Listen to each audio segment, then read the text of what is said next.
Hey there, fourth graders. So we're going to continue our lessons on place value. And today we're going to shift a little bit. So we've been talking a lot about the values of the numbers based off of their places. And all of that is going to build into the different ways that we can write and read numbers. Now, this is important because there's different reasons why we might need to write numbers in different ways. So standard form, as you can see, by the way, really quickly before I go on to that, we're going to go over vocabulary, and I'm going to be using some vocabulary doodle notes. I love vocabulary doodle notes for math vocabulary specifically. It's very easy to do.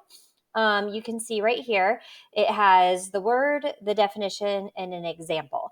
I love that because for math, that's really what we need to know with our vocabulary. Sometimes having a picture or synonyms and antonyms and stuff like that is important for certain vocabulary words. But with math, really knowing what the word is, what the word means, and then what an example of that word would look like is really what we need to have for our math vocabulary. So as you're working on your math vocabulary dictionaries, this might be a great way for you to do it, where you write it like doodle notes, or you can do it, just more traditionally where you would write standard form, the definition, and then give an example. I definitely recommend adding that example in though, because with math, it's so important to be able to visualize what you're talking about. And sometimes that example really helps your mind to be like, okay, that's what I'm doing. All right, now moving back on. So we have three different ways that we're going to talk about writing and reading numbers. The first is standard form. Now, if you know what the word standard means traditional or normal. The thing, and if a thing is standard, it's the normal thing. Okay, so in math, the standard form of a number is the normal or traditional way that we would write a number, where you just have the digits in their places. So here we have the example of the number 43,567. It's just a traditional way to write a number. This is what you're going to see most often. This is what you're most familiar with when you're first learning numbers. This is what you're learning. So standard form is something that you're super duper familiar with. Our other two forms of numbers are a little bit less common, but still important. Word form is when you write the words that you say. You write the words that you say. So it is a number written out in words. An example of a real life situation where you might use word form would be writing a check, which I know is something that is not done a whole lot these days, like it used to be done, but I guarantee there are still situations where you would need to be able to write a check, and on a check, you always write the number out in word form.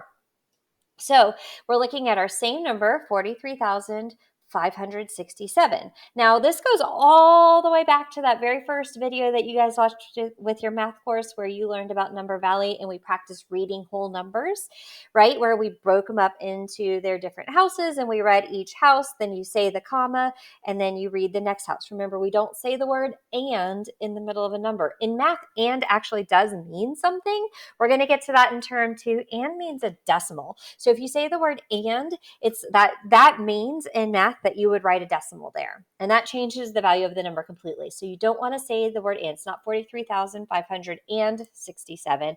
It's 43,567. And remember, it's not 40,000, 3,567, 43,000. The 1,000 comes where the comma is. So that's exactly what I write. Now notice where the comma is in the number in standard form. We write the comma in word form as well.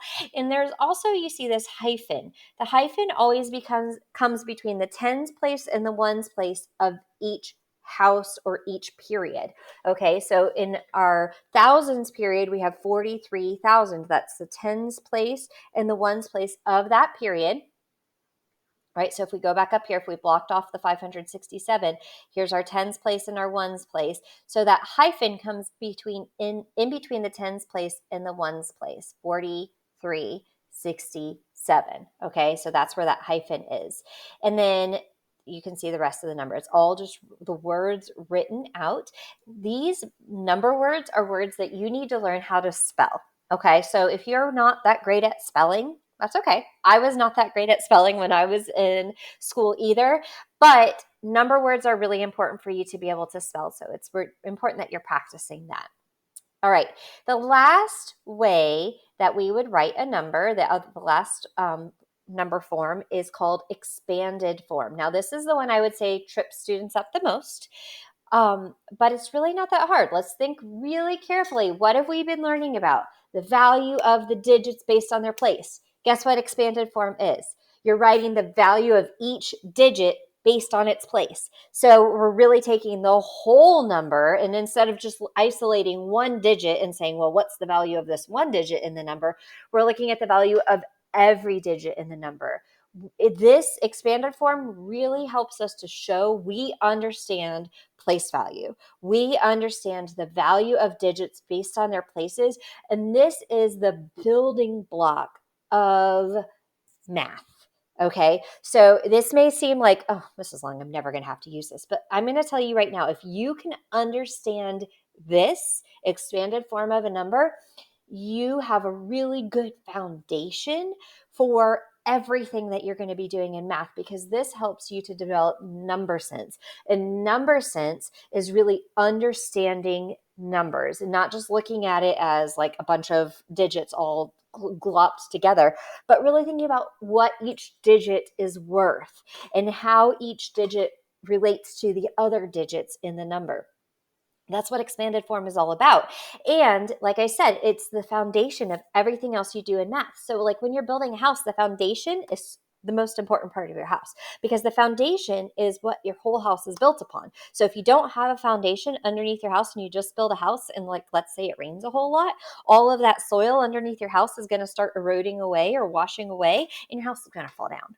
And that's kind of what happens in math. If we don't have that good solid foundation of number sense, we keep getting stuff added on every single year we're learning math. And all of a sudden it's like, it's too much. And eventually everything just is like, I don't get it. Math is too hard. Okay. So I really, really want you guys to pay close attention to expanded form and really work hard to understand expanded form of numbers.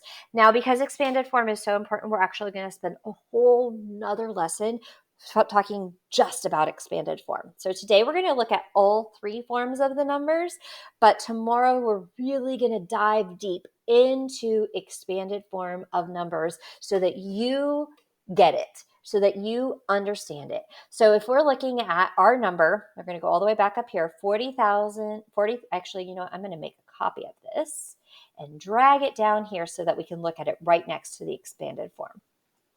All right, so we have 43,567. This 4 is in the 10,000s place, which means it's worth 40,000. The 3 is in the thousands place, which means it's worth 3,000. The 5 is in the hundreds place, making it worth 500. The 6 is in the tens place, meaning it's worth 60. And the 7's in the ones place, which means it's worth 7. Now, really quickly, I want to point out that every single time you write expanded form, you have to include these pluses, right? You're adding each of these values together to get your total value, okay? So you can't write expanded form where you would write, like, let's say 40,000. I see this all the time from students, 3,000, and you're just like listing it. It's not a list, okay? Expanded form is the addition of the values when we're added together. So we have to add them, okay? So that's really important. That plus sign is required to have expanded form done correctly, okay? So again, let's look at this. This is the example that you guys are going to be most familiar with. You guys have been working on this since you started learning about place value. Now you notice this other one that I wrote in here. I'm not going to explain this a whole lot today. We're going to really work on this tomorrow. But in fourth grade, we start writing expanded form in another way, where we are looking at each digit times its place. Notice, let's look at this number up here. The 4 is in the 10,000s place. What did I multiply 4 by it down here? 10,000. The 3 is in the thousands place. I multiplied 3 times 1,000. Do you guys see this? So it's the digit times its place, plus the digit times its place, plus the digit times its place. All right. So it looks like, oh my gosh, that's so hard, Mrs. Long, but it's really not that hard. It's really, excuse me, very simple if you think about it. Okay. It's just the digit times its place. Now, If you are asked to write a number in a different form, one thing that's going to really help you out is your place value chart. So let's look at this example. We have the number 40,607, and we're going to stick just with our traditional way to write expanded form today.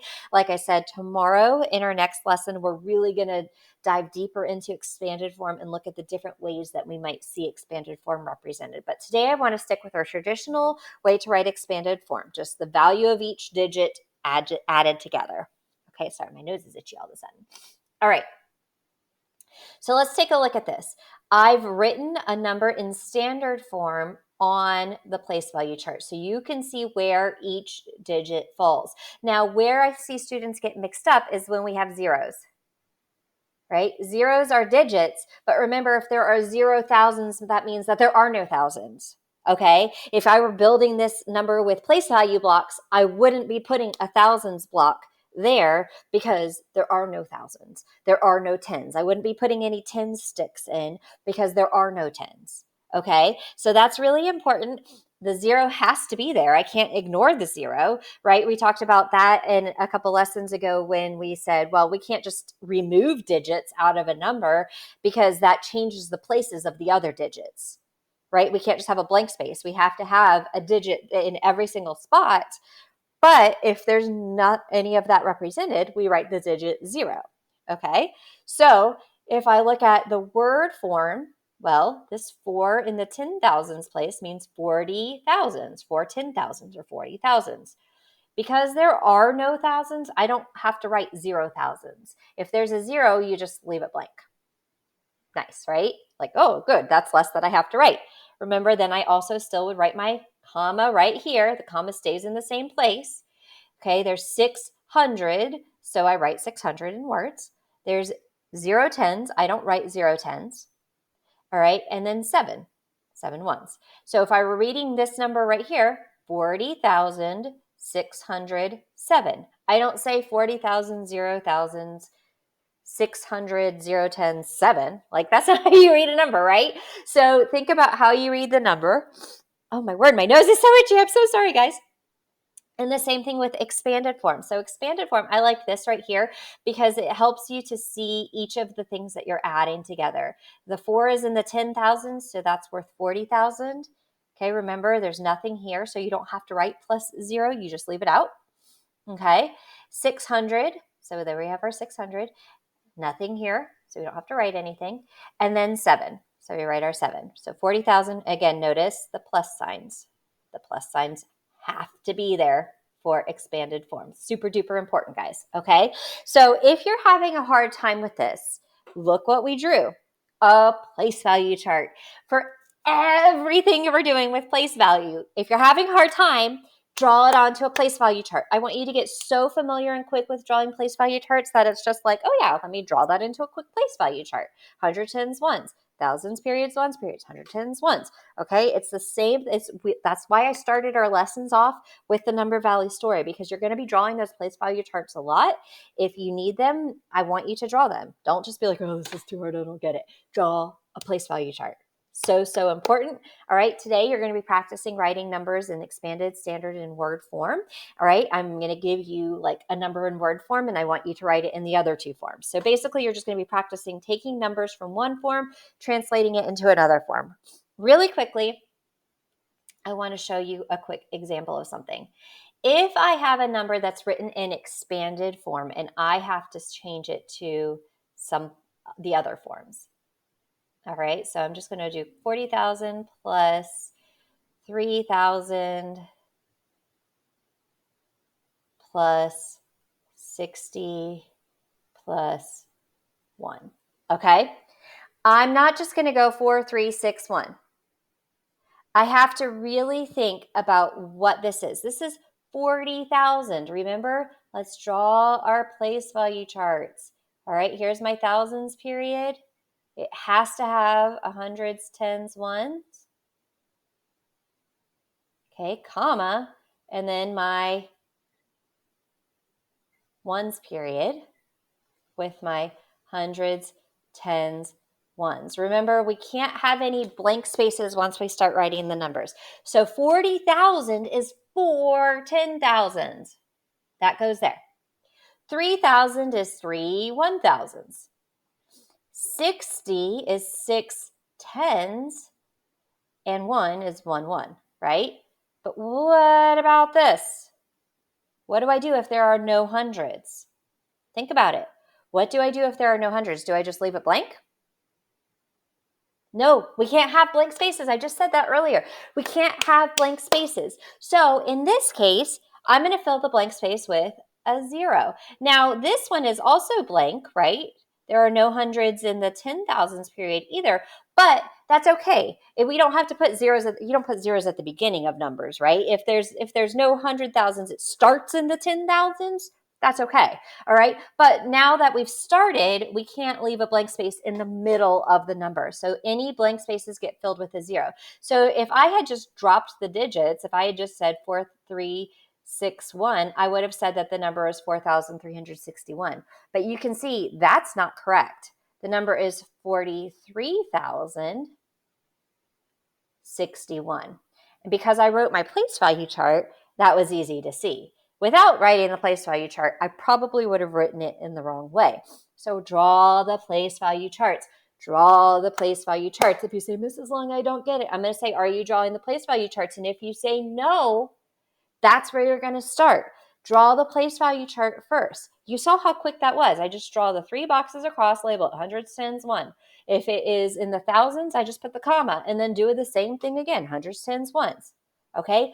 Super simple. Don't make it harder than it needs to be. And now that I have it in standard form, now I can write it in word form really easily. 43,061 is what I would write. I'm not going to write it out right now because I'm writing with my mouse and that's not easy to do. But I would write the words 43,061. Okay? Draw the place value charts. Don't just assume. And if you're starting in expanded form or word form, change to standard form first. Standard form is the most common way that you see numbers, so make it standard form before you make it one of the other number forms. All right? All right, so tomorrow in our next lesson, we're going to be working a lot on expanded form of numbers. Today, I want you to really focus on doing expanded form the way that you've always been doing it.